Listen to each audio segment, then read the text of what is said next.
हे दोस्तों, take adventure Hindi में आपका स्वागत है। I played it innocent, a feel of discontent. I'm finally facing it all, fearless.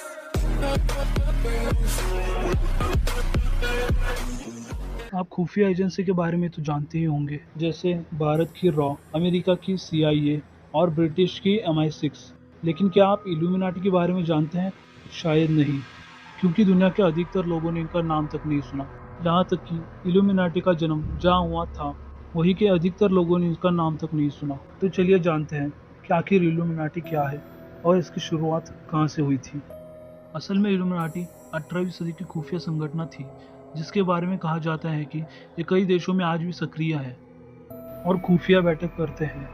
यहाँ तक कि दुनिया में कोई भी घटना होती है और उसके बारे में अगर किसी को पता ना हो, तो कहा जाता है कि इसमें इल्यूमिनाटी का हाथ था।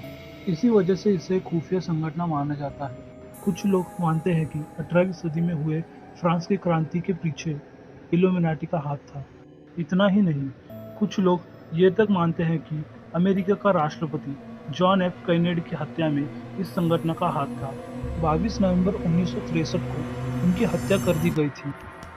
इसको लेकर समय समय पर कई खुलासे हुए, लेकिन आखिर उनकी हत्या किसने की थी और उसके पीछे किसका हाथ था, यह अभी तक स्पष्ट नहीं हो सका है।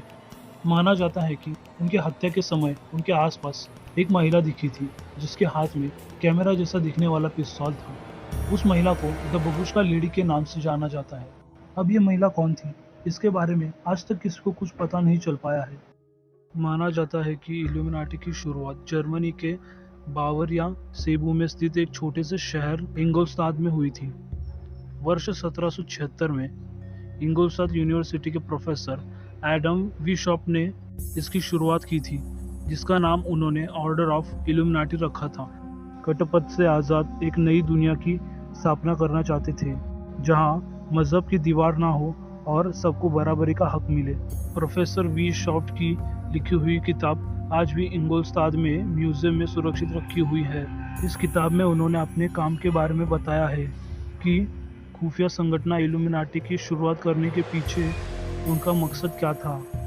कहा जाता है कि प्रोफेसर बिशॉप ने इल्यूमिनाटी की शुरुआत अपने कुछ छात्रों के साथ की थी, लेकिन बाद में इस संगठन में हजारों लोग जुड़ गए। माना जाता है कि प्रोफेसर बिशॉप के घर में इनकी खुफिया बैठक होती थी।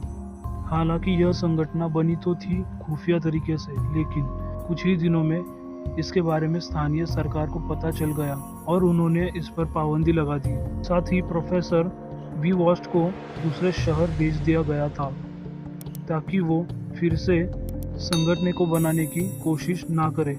लेकिन माना जाता है कि उसके बावजूद संगठन लगातार सक्रिय रही और आज भी है। तो कैसी लगी ये वीडियो आपको? अगर आप इसका सेकंड पार्ट देखना चाहते हो तो कमेंट सेक्शन में ज़रूर बताएं।